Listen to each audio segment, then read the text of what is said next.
Você conhece os 5 estágios de declínio de uma empresa? Por que será que algumas empresas grandes quebram, mesmo depois de tanto tempo atuando no mercado com sucesso?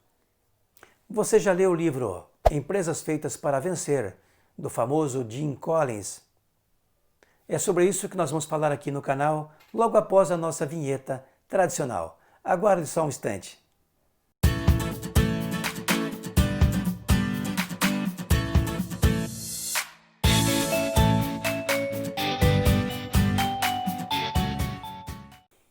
Olá, tudo bem? Seja bem-vindo mais uma vez aqui ao canal do Professor Jerônimo, o seu coach de alta performance para gestão de negócios, empreendedorismo e liderança.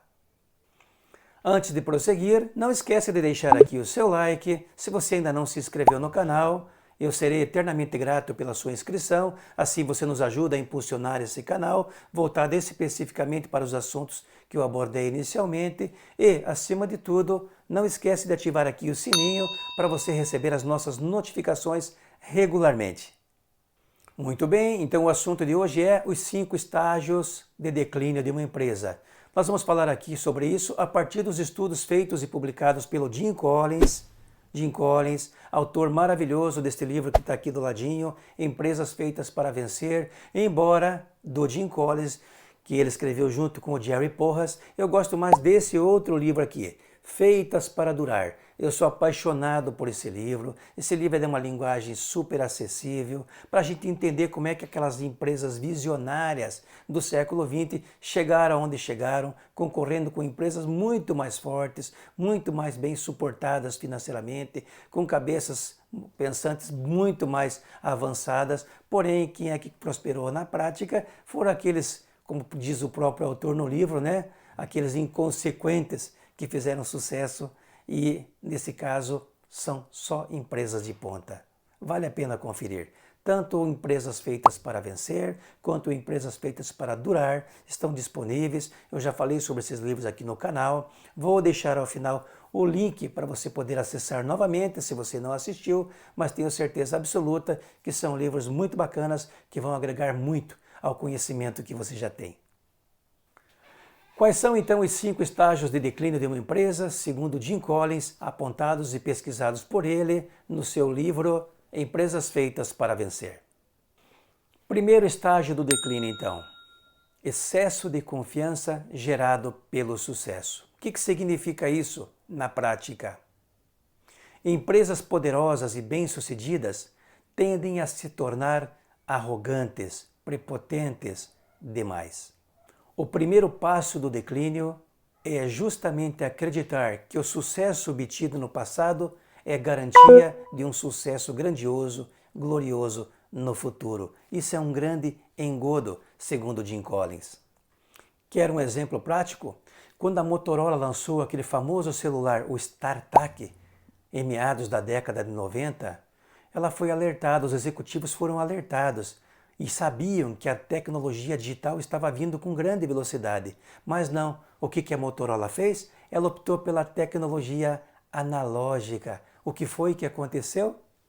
Os executivos, ou o principal deles, o CEO na época, disse o seguinte: não é possível que 43 milhões de consumidores de tecnologia analógica estejam errados. Portanto, nós vamos seguir com a tecnologia analógica. Todo mundo sabe o que aconteceu depois disso. Segundo estágio do declínio, a busca indiscriminada pelo crescimento. Ela é consequência direta do primeiro estágio do declínio. Companhias cegas pelo sucesso tendem a crescer de maneira indiscriminada, a qualquer preço, a qualquer custo. E isso seguramente é um passo a mais para a preocupação futura que virá com relação ao crescimento. Eu sempre digo que crescer dói. E quando você cresce de maneira desordenada, simplesmente fazendo volume, faturamento, receita, seguramente não é uma boa forma de você crescer. Essas companhias muitas vezes desrespeitaram os próprios fundamentos que elas mesmas criaram e com base nos quais elas tiveram sucesso. Quer um exemplo prático? Na década de 80, um dos grandes rivais do Walmart era aquela varejista famosa americana, Ames. O que foi que aconteceu? Para poder sair na frente, para poder superar o Walmart, para poder derrubar a concorrência, a Ames anunciou, na década de 90, década seguinte, que ela dobraria de tamanho em 12 meses. Então ela correu atrás em busca de aquisições sem se estruturar, perdendo os fundamentos iniciais que fizeram com que ela crescesse. O que aconteceu depois? 4 anos depois dela ter feito uma grande aquisição, a Ames anunciou concordata e o Walmart seguiu feliz e tranquilo, está aí até hoje, como a gente sabe, em todo mundo fazendo sucesso. Terceiro estágio do declínio, a negação é o risco. O que significa isso na prática? Quando os sinais de que a coisa não vai bem ou de que as coisas não estão indo bem começam a aparecer, o que é que os executivos dessas empresas fazem? Começam a arranjar culpados. Culpam os funcionários, culpam os acionistas, culpam o mercado, a concorrência de uma maneira geral. O que é que deveria ter sido feito, segundo Jim Collins? Entender as bases do problema, onde é que está a dificuldade, por que a empresa não está indo bem em determinada questão, quais são os pontos que estão mais pesando, avaliar aqueles fatores críticos de sucesso. Mas não, eles começam a querer encontrar culpados. Quer um exemplo prático?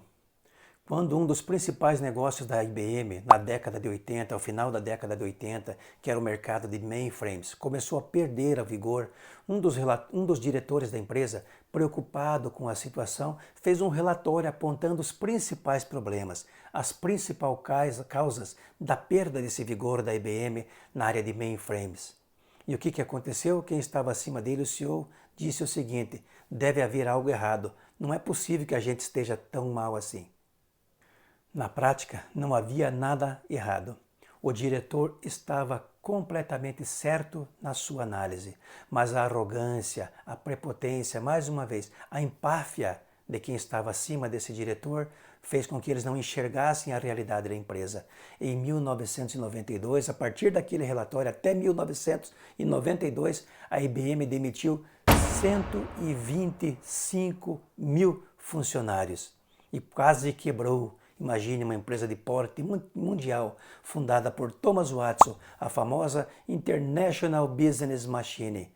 Ela só saiu do atoleiro, só se recuperou graças à inteligência, ao vigor, graças à cabeça estratégica de um grande executivo CEO chamado Lou Gerstner. Esse cara salvou a IBM. Quarto estágio do declínio. Aquilo que Jim Collins chamou de a corrida pela salvação. O que é exatamente isso?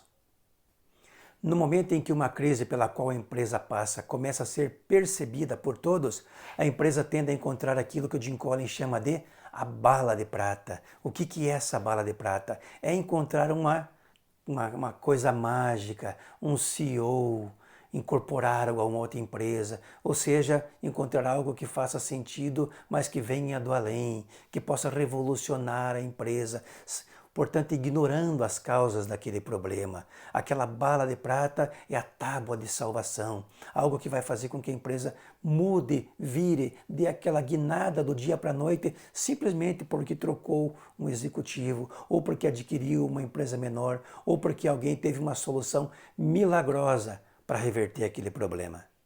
Quer um exemplo prático? Em 1998, a famosa HP, aquela que destruiu os sonhos da TI, da Texas Instruments, contratou uma poderosa executiva, a famosa Carly Fiorina, indicada pela revista Forbes como a executiva mais poderosa do planeta. O que aconteceu? A Carly Fiorina tomou um monte de decisões equivocadas, inclusive adquiriu a Compaq, e aí todo mundo sabe o que aconteceu. A fusão com a Compaq, a incorporação da Compaq deu errada e 3 anos depois a Carly Fiorina foi demitida. A empresa só começou a se recuperar logo após com a entrada de um outro executivo menos badalado, menos prepotente, talvez com menos empáfia, chamado Mike Hurd. Estágio número 5. Irrelevância ou morte. Esse é o estágio final. O que significa isso na prática? Quanto mais uma empresa fica no quarto estágio, mais difícil a sua recuperação. Nessa fase, o seu vigor financeiro já acabou, as principais lideranças em geral já debandaram e a empresa dificilmente consegue reverter esse resultado. Estratégia de recuperação não existe e a única alternativa que lhe resta é fechar as portas ou então ser adquirida por uma outra empresa. Quer um exemplo prático? Na década de 90, depois de atravessar todas essas fases do declínio, a famosa americana empresa de papéis Scott Paper não tinha outra alternativa senão ser vendida. E assim ela foi adquirida pela Kimberly-Clark, que continua no mercado até hoje com outros fundamentos, outras estratégias, outras formas de negociar, de vender, de se posicionar e segue firme no mercado até hoje. Aí estão então as 5 fases do declínio, trabalhadas no seu livro Empresas Feitas para Durar, do famoso Jim Collins. Como eu já falei, eu adoro esses 2 livros, Feitas para Durar e Feitas para Vencer. Portanto, se você for ler um dia, tenho certeza absoluta que você também vai amar esses livros. Mas mais importante do que ler os livros é entender essas fases do declínio, até para que você, na sua empresa, como um alerta, ainda que você seja um empregado, não tem problema, mas como um alerta, você possa de vez em quando despertar e lembrar, poxa, chegou aquele momento difícil, ruim, em que talvez eu possa abordar a diretoria, abordar o meu chefe e começar também a dar aqueles insights necessários para que a nossa empresa não percorra o mesmo caminho. É simples assim. Gostou do vídeo? Tenho certeza absoluta que sim. Então, conforme eu já havia solicitado no início, não esquece de ativar o sininho para receber as nossas notificações. Deixa aqui o seu like, ajude-nos a impulsionar o canal e, se você puder compartilhar com o maior número de amigos, de pessoas que vão gostar desse vídeo, eu serei também eternamente grato. Não se inscreveu ainda? Serei eternamente grato também se você a partir de agora fizer a sua inscrição e me acompanhar aqui pelos próximos 50 anos. Um grande abraço e até o próximo vídeo.